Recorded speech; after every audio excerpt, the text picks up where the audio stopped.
It is because Indians prefer to first fix their own problems, and by doing that, they set up a great example of practicing and not only preaching.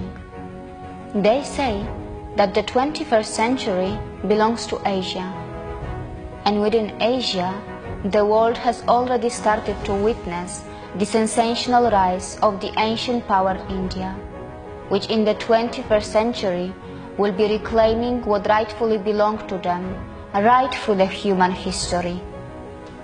In my previous documentary on the economy of India, I have already covered a lot of India's industrial sectors that are witnessing a great rise. But India's growth story is more than that. There are many more sectors which are witnessing dramatic rise and have the ability to inspire the world. Food industry. India, the country which faced 3 million deaths or even more during the Bengal famine by the hands of the British, has come a long way, and today it's setting up the largest food park in the world. India has bounced back from the food insecurities of the early post-independence era to the current India, where in its cities governments are running budget meal systems like Jan Ahar, where one could eat a full meal for just a few cents. And there are many other social welfare schemes like that. Besides, India's temples are also running cheap and organic food canteens, where one could have nutritious and clean food in just $1 or $2 or even free.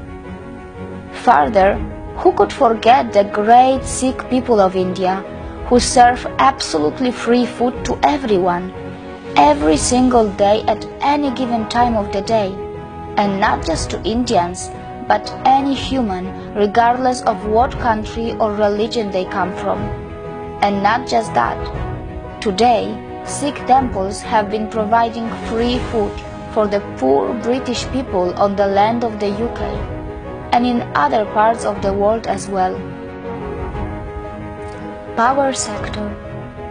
India, which also has nuclear power plants, is now focusing on green energy as well.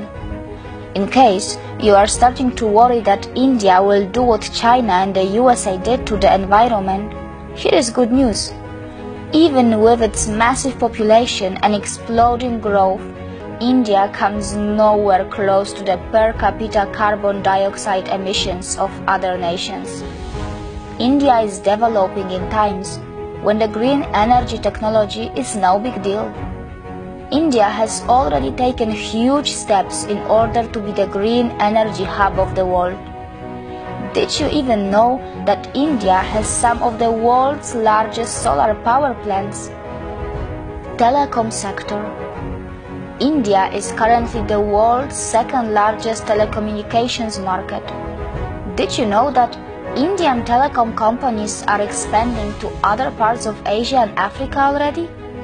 Besides, in a few more years, India will emerge as a leading player in the virtual world with almost 700 million internet users out of the 4.7 billion global users, according to a report by Microsoft. Dairy sector.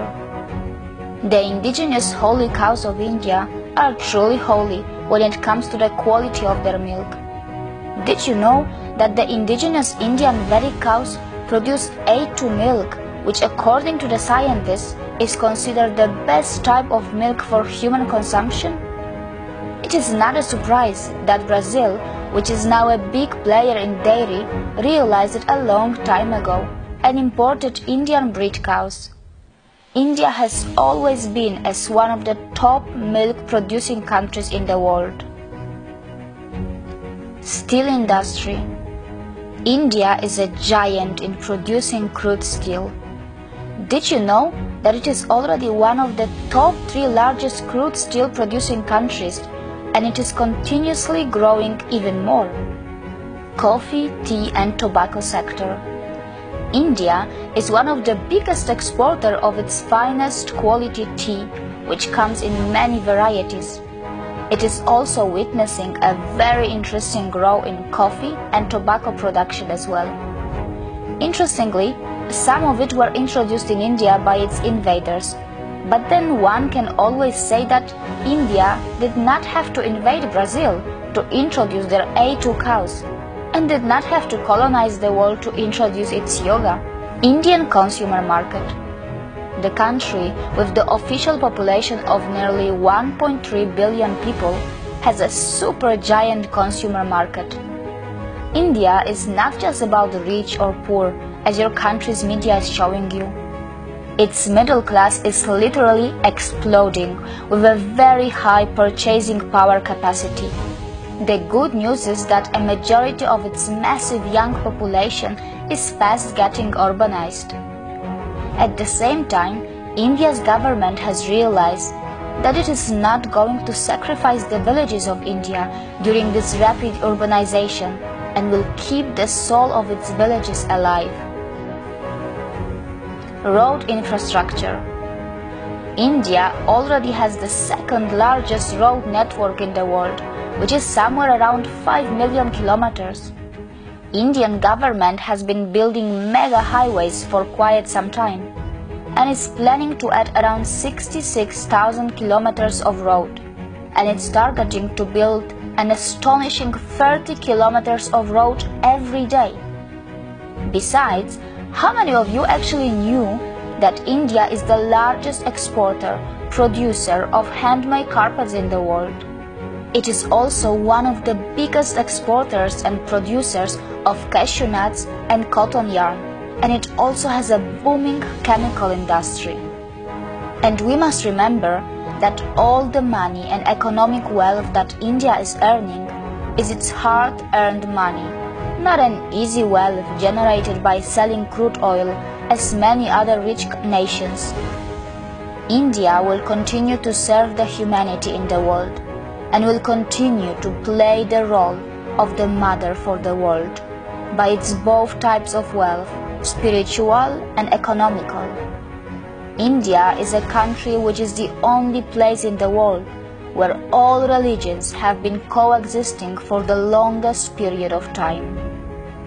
People of Indian origin who have settled outside India are the role models for any immigrants in the world because of their excellent discipline, almost no crime record, and for spreading love and humanity. Indians are perfectly mingling in the international society by participating actively in the foreign lands growth, and are also sticking to their own roots and great culture by serving the Mother India in so many ways. If you are wondering why no Indian made such kind of documentary, or why the government of India does not promote its achievements like other countries, it is because Indians do not believe in celebration until the mission is accomplished, and their mission is not to colonize, loot, or hurt anyone, but bring the world together. India is a spiritual and economic powerhouse, which does not boast, and that is why someone else who is not from India had to speak out in the end, as I did. And these are just the signs of a great nation who everyone criticizes.